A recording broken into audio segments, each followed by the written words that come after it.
सवाल यहाँ पे ये आता है कि अगर सिंस का इस्तेमाल पॉइंट ऑफ टाइम के लिए होता है तो चाइल्डहुड से पहले सिंस क्यों लगता है, और मॉर्निंग को अगर हम पीरियड ऑफ टाइम मानते हैं तो इसके पहले सिंस क्यों लगाते हैं। एग्जैक्टली कुछ इसी तरीके से सवाल कुछ मेरे जॉइनीज़ ने, कुछ मेरे मेंटीज़ ने मुझसे पूछे हैं, और मुझे उम्मीद है कि कहीं ना कहीं आपके दिलो दिमाग में कुछ ऐसे सवाल ज़रूर होंगे। तो आज की इस वीडियो में हम लोग सिंस 4 के वो खास यूजेस को मैं आपको बतलाने वाला हूँ, जो इस वीडियो के बाद आप किसी भी तरीके से कन्फ्यूजन नहीं होगा। So hey everyone, it's your mentor Ayan Shaikh, English language trainer, motivation speaker and founder of English at workplace. आज की वीडियो में हम लोग सिंस के बारे में बात करने वाले हैं। मैं आपको एक इंटरेस्टिंग सी बात बता दूं कि सिंस जो है मुख्तलिफ तरीके से इस्तेमाल किया जाता है, यानी कि अलग अलग तरीके से अलग अलग ढंग में इसका इस्तेमाल होता है। पर इस वीडियो में जो हम लोग बात करने वाले हैं वो सिंस का इस्तेमाल क्या पीरियड ऑफ टाइम के लिए होता है या फिर पॉइंट ऑफ टाइम के लिए होता है। तो मैं आपको बता दूं, या फिर आपको अच्छे तरीके से मालूम होगा, स्कूल में भी हमें ये पढ़ाया गया बचपन में कि सिंस का इस्तेमाल पॉइंट ऑफ टाइम के लिए होता है। और पॉइंट ऑफ टाइम से हमारा मुराद ये होता है कि कोई फिक्स टाइम, राइट, एक फिक्स मार्जिन के बारे में हम लोग बात करते हैं। चाहे किसी मंथ के बारे में बात करें तो कौन सा मंथ, किसी डेट के बारे में बात करें तो कौन सा डेट, किसी दिन के बारे में बात करें तो कौन सा दिन, किसी ओकेजन के बारे में बात करें तो कौन सा ओकेजन, आपको अच्छे से मालूम है। यानी कि और भी डिटेल्ड में अगर मैं आपको बता दूं तो सिंस का इस्तेमाल आप लेट से कैलेंडर मान के चलिए। सिंस का इस्तेमाल कैलेंडर में मौजूद होने वाली तमाम चीज़ों पे होता है। तो कैलेंडर में कौन कौन सा चीज़ होता है? सबसे पहले बात दिन, तो दिन में ख़ास दिन होना चाहिए संडेज पे। फिर मंथ का नाम, ठीक है, तो मंथ जो फिक्स होता है फिर आप बताओ, जनवरी, फरवरी, मार्च, जो भी उसके बारे में आप बताओगे। फिर साल, तो साल में भी कौन सा है, 2018, 2019, 2020, 21, कौन सा है आपको मेंशन करना पड़ेगा। ये हो गया कैलेंडर में, इतनी सारी चीज़ें होती। अब कैलेंडर में और क्या क्या होता है? अब आप बोलोगे कि सर राशि भी होता है, नहीं, राशि वाशी के पहले नहीं लगाना होता है, वो अलग सा कॉन्सेप्ट, राइट। तो यहाँ पे कैलेंडर में क्या क्या होता है? तारीख लिखी होती है, तो ख़ास तारीख है उसके पहले आप लगाओगे, ठीक है। दिन लिखा रहता है, कोई ख़ास दिन उससे पहले लगाओगे। महीना लिखा रहता है तो महीना कौन सा महीना उसके पहले लगाओगे। साल लिखा रहता है तो साल के पहले आप लगाओगे, जो फिक्स होना चाहिए। उसके बाद हम लोग सिंस का इस्तेमाल कहाँ पे करते हैं? सिंस का इस्तेमाल हम लोग करते हैं क्लॉक पे, एग्जैक्टली, यानी कि टाइम बताने के लिए, क्योंकि टाइम जो फिक्स हो जाएगा, 1 बज रहे तो 1 ही बज रहा है, 2 बज रहे तो 2 ही बज रहा है, ठीक है। इस वाले कंडीशन में जब हम टाइम बताते हैं तो उससे पहले हम लोग सिंस का इस्तेमाल करते हैं। इसके बाद क्या होता है, अल्टीमेटली जो कॉन्सेप्ट हम लोग को डील करना है कि सिंस का इस्तेमाल हम लोग स्टेजेस ऑफ लाइफ को बताने के लिए भी करते हैं, यानी कि बचपन, बुढ़ापा, जवानी। पर क्यों होता है? क्या ये पॉइंट ऑफ टाइम है? क्या कभी आपने ऐसा किसी को कहते सुना कि एक बच्चा को जो बचपना है वो सिर्फ 3 सालों तक है, 3 साल से जैसे 4था साल में उसने कदम रखा, मतलब जैसे उस बच्चे ने अपना 4था बर्थडे सेलिब्रेट करा, उसका बचपना ख़त्म। ऐसा होता है क्या? आपने देखा हो कई बार कि जब हमारे घर के बच्चे पिट रहे होते या फिर पापा उससे नाराज़ हो रहे होते तो मम्मी उनको बचाती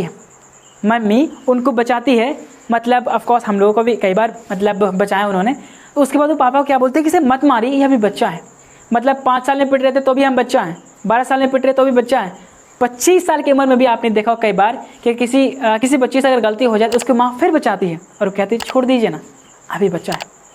तो यहाँ तो फिक्स ही नहीं है कि आखिर बचपन शुरू कहाँ से हो रहा है भाई और अंत कहाँ, क्योंकि एक माँ के लिए, एक पेरेंट्स के लिए बच्चा हमेशा बचपना में ही रहता है। तो फिर क्यों इस्तेमाल किया जाता है? Exceptional case, childhood, adolescence, old age, ये जितने भी टर्म है ना वो एक्चुअली एक पीरियड ऑफ टाइम है, पॉइंट ऑफ टाइम नहीं।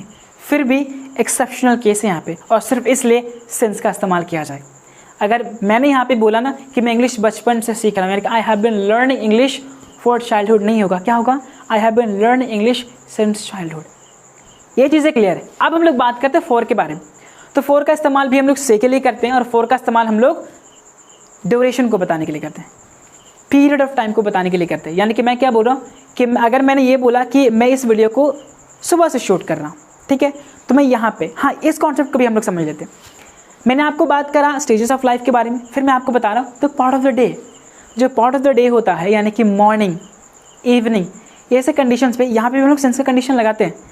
फिर वो कन्फ्यूज़न आ जाएगा, सर अभी आपने बताया कि सिंस का इस्तेमाल तो पॉइंट ऑफ टाइम के लिए होता है, तो मैंने एक और चीज़ बताया था, exceptional term, right. Of course, no doubt कि जो सुबह का जो टाइम है, जो मॉर्निंग का टाइम है ना, वो 11 से 59 के अंदर का जो ड्यूरेशन होता है, उस समय तक हम लोग क्या बोलते हैं उसको? Morning. Good morning sir, good morning ma'am, good morning sir, ये करते फिरते हम लोग ना, अच्छी तरीके से करते। तो यहाँ पे चीज़ें क्या है, लेकिन ये क्या एक पीरियड ऑफ टाइम है, लेकिन फिर भी यहाँ पे सेंस लगता है, एक्सेप्शनल टर्म। ये चीज़ समझ में आ गई, चाहे मॉर्निंग हो, इवनिंग हो, जो भी टाइम हो, वहाँ पे आप सेंस लगाओगे।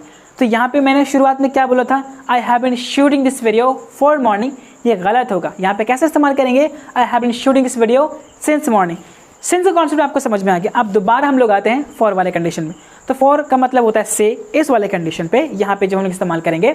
और फॉर का इस्तेमाल कहाँ पे हम लोग करते हैं, पीरियड ऑफ टाइम के लिए। अगर मुझे ये बोलना पड़ेगा कि इस वीडियो को मैं पिछले 1 घंटे से शूट कर रहा हूँ या फिर 30 मिनट से शूट कर रहा हूँ, तो मैं क्या बोलूँगा, I have been shooting this video for you for 30 minutes. या फिर पिछले के 30 मिनट से, तो मैं क्या बोलूँगा, फॉर द लास्ट 30 मिनट्स। या फिर अगर मैं बोलूँगा मैं इस वीडियो को 1 घंटे से शूट कर रहा हूँ, तो I have been shooting this video for the last 1 hour simply, या फिर फॉर एन आवर। आप जैसे भी इस्तेमाल कर सकते हो, क्योंकि यहाँ पे कौन से 1 घंटे इसके बारे में मुझे नहीं मालूम। ओके, और अच्छी तरीके से करते हैं। यस, हाँ, तो इसके बाद चलिए हम लोग बात करते हैं फॉर के बारे में। तो फॉर का मतलब यहाँ पे से होता है, राइट, यानी कि इस टाइम से हम कुछ काम कर रहे हैं। और इस वाले कंडीशन में फॉर का जो इस्तेमाल होगा वो पीरियड ऑफ टाइम के लिए, एक ड्यूरेशन बताने के लिए इस्तेमाल किया जाएगा। फॉर इंस्टेंस अगर मैं बोलूँ कि मैं इस वीडियो को 30 मिनट से शूट कर रहा हूँ, तो मैं क्या बोलूँगा, I have been shooting this video for 30 minutes. अगर मैं बोलूँ कि मैं इस वीडियो को 1 घंटे से शूट कर रहा हूँ, तो मैं क्या बोलूँगा, I have been shooting this video for an hour. अब क्यों आया, वो इसलिए क्योंकि कौन से 30 मिनट, वो कौन से 1 घंटे से मैं वीडियो शूट कर रहा हूँ, नहीं मालूम है। और जब नहीं मालूम है तो ये हमारा पॉइंट ऑफ टाइम ना हो करके वो पीरियड ऑफ टाइम हो जाता है। अगर हम लोग बोलते हैं ना कि मैं पिछले 3 सालों से, ठीक है, अपने स्टूडेंट्स को फैसिलिटेट कर रहा हूँ, मैं पिछले 5 सालों से अपने स्टूडेंट को फैसिलिटेट कर रहा हूँ, तो मैं क्या बोलूँगा, I have been facilitating my students for 5 years, right. या फिर मैं इस प्रोफेशन में पिछले 5 सालों से पढ़ा रहा हूँ, तो मैं क्या बोलूँगा, I have been teaching in this profession for 5 years। Simple सा चीज़ है। तो फॉर का इस्तेमाल हम लोग किसके लिए करते हैं, पीरियड ऑफ टाइम के लिए। और सिंस का इस्तेमाल हम लोग कहाँ पे करते हैं, पॉइंट ऑफ टाइम के लिए, बतौर खास कुछ एक्सेप्शनल टर्म्स को छोड़कर।